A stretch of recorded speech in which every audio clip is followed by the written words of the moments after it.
Your lateness isn't a personality trait. It's just 9 small habits you never installed. And the people who are never late aren't more disciplined than you. They're simply running a different system without ever calling it one. One built from 9 small, almost boring habits rather than a single heroic effort of willpower each morning. In Japan, being on time isn't treated as a virtue worth praising. It's treated as the bare minimum. So ordinary that trains apologize for arriving 20 seconds early, a standard that would sound absurd anywhere else and barely registers as notable there at all. Today, I'll walk you through 9 quiet habits behind that kind of punctuality. Habits many Americans work directly against every single morning without realizing it. Stay until the 9th, because it's the one that sounds like paranoia and is actually the single habit doing the most work of all. Number 4 is something you're probably doing wrong at this very moment, whatever time it is right now. Let's begin. Number 1.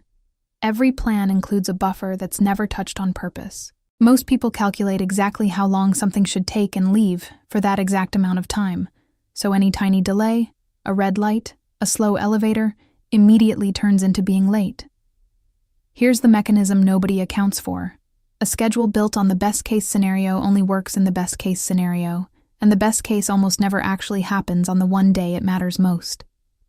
In Japan, there's a strong instinct toward padding every estimate with extra minutes that are treated as sacred, never quietly spent on one more task before leaving, protected the same way you'd protect money set aside specifically for an emergency, rather than folded quietly back into everyday spending.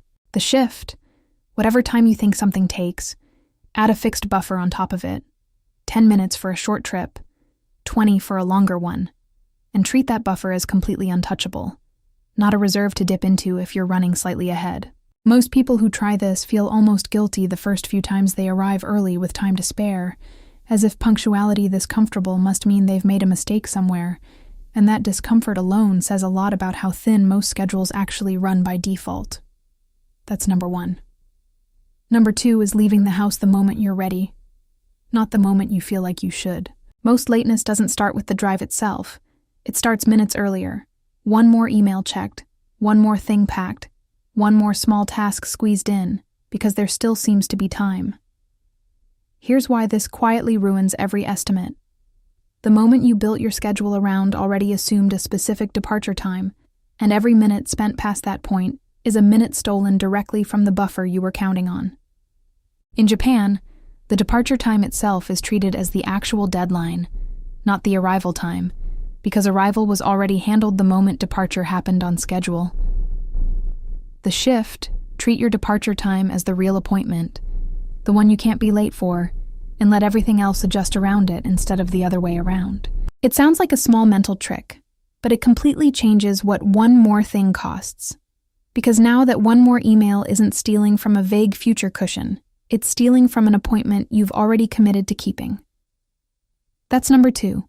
Number 3 is checking the actual conditions before leaving, instead of assuming yesterday's commute will repeat itself today. Most people leave on autopilot. Same time, same route, same assumption that traffic will behave the way it usually does, right up until the one day it doesn't, and there's no time left to react. Here's the quiet gap this creates. A plan based on yesterday's average has no room for today's actual reality. A delayed train, a closed road, weather nobody checked. In Japan, checking real-time conditions before leaving is treated as a completely ordinary 2-minute habit, not an extra step reserved for important days only. The shift, before you leave, spend 30 seconds actually checking the route or the train status for today specifically, not what it usually looks like. That's number 3. Number 4, the one you're probably doing wrong right now, treating a scheduled time as a target to aim for instead of a deadline to beat.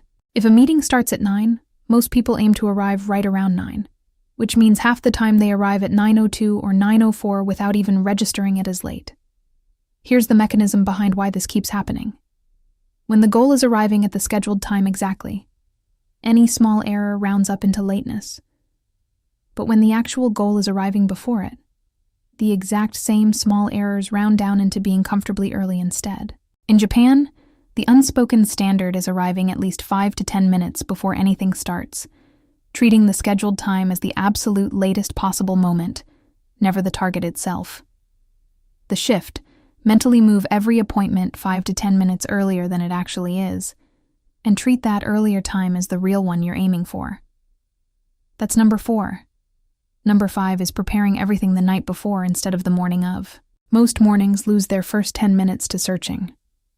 Where are my keys? Which folder did I need? Did I already pack that? Small searches that individually seem trivial and collectively eat the exact buffer built into the schedule. Here's why this matters more than it seems. A morning spent searching is a morning making decisions under time pressure, and decisions made under time pressure take noticeably longer than the exact same decisions made calmly the night before. In Japan, laying out the next day's essentials before bed is treated as part of ending the current day properly, not a separate late-night chore. The shift, every night, spend 5 minutes laying out exactly what tomorrow morning needs, in one place, ready to simply be picked up. That's number 5. Number 6 is never scheduling 2 things back-to-back with 0 gap between them. Most calendars get filled the way empty space naturally invites, one thing ending exactly when the next one begins, which sounds efficient until the first thing runs 4 minutes long, and every single thing after it inherits that same 4-minute delay. Here's the quiet compounding effect nobody notices until it's already ruined the whole afternoon. A single 4-minute delay early in the day doesn't stay 4 minutes. It grows with every subsequent appointment that was also scheduled with 0 room to absorb it.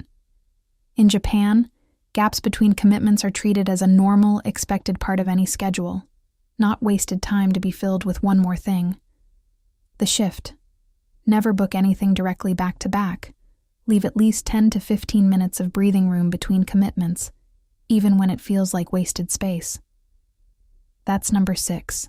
Number 7 is treating your own estimate of travel time with a healthy amount of suspicion instead of blind confidence. Most people believe their commute takes exactly as long as it usually does, stated with total certainty, even though almost nobody has actually timed it recently, rather than simply remembering roughly how it felt once. Here's the problem with trusting a vague memory over an actual measurement. Memory rounds toward whatever feels convenient, and convenient estimates are almost always a few minutes shorter than the real number turns out to be on the day it counts.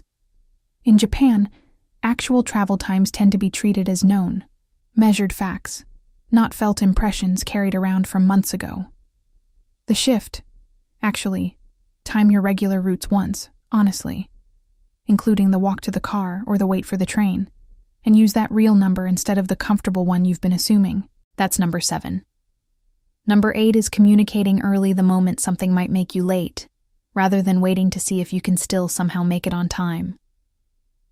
Most people stay quiet right up until the last possible moment, hoping the situation resolves itself, and only send the "I'm running late" message once they're already undeniably late. Here's why this quietly damages trust, more than the lateness itself. Being told about a delay with time to adjust is a minor inconvenience. Finding out only after the fact that someone is already late is a small breach of trust, repeated often enough to change how reliable you're seen as being. In Japan, an early heads up the moment a delay becomes even slightly possible is treated as basic courtesy, not an admission of failure.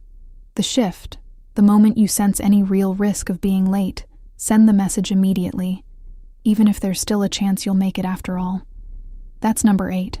And number 9, the one that sounds like paranoia, and is actually the habit doing the most work of all. Treating being exactly on time as already a quiet failure. Here's the counterintuitive part. Arriving at the precise scheduled minute means your buffer was exactly 0, which means literally nothing could have gone wrong today for you to still make it. And that's not punctuality. That's just luck that happened to work out. In Japan, arriving exactly on time, with no minutes to spare, is treated the same way arriving 5 minutes late would be treated almost anywhere else. Technically fine, but a sign the system had no real margin in it at all. The shift, if you keep arriving exactly on time rather than comfortably early, that's the actual signal your buffers are too thin, not a signal that your system is working. That's number 9, and it's quietly the standard that makes the other 8 actually mean something. So here's everything in one breath. Build in a real buffer. Guard your departure time. Check today's actual conditions. Aim to arrive early, not on time. Prepare the night before. Leave gaps between commitments. Measure your real travel time. Communicate delays early, and treat exactly on time as a near miss, not a win. Now, as promised, here's a quick test that tells you exactly which of these 9 is costing you the most. Think back to the last 3 times you were late for anything at all, and ask honestly which single habit on this list, if you'd had it in place, would have prevented every single one of those 3 times. That's the habit worth fixing first, before any of the others, since fixing the wrong one usually just means arriving on time to the next problem, instead of solving the actual pattern underneath all 3. None of this requires a new planner, a stricter alarm clock, or a single dollar spent on anything. It requires 9 small shifts in how you think about time itself, most of them costing a few extra minutes that quietly buy back far more minutes than they spend. Pick just one of these 9 to fix this week, the one you know is your actual weak point, not the one that sounds most impressive to mention out loud. Add a second next week, and a third the week after that, until arriving comfortably early simply becomes what your mornings default to, without you ever needing to think of it as effort at all. Most people who become reliably punctual never do it through sheer willpower alone. They do it by quietly removing one source of unpredictability at a time, until there's simply nothing left to be late because of. You don't need to become a more disciplined person. You need a schedule that isn't quietly betting on nothing going wrong. Now I want to hear from you. Of these 9, which one is the real reason you're usually running late? Tell me the number in the comments. And if this changed how you think about your own mornings, send it to the one person in your life who's always exactly, precisely, right on the edge of on time, and let them guess which number is the actual reason before you tell them. We'll see you in the next one.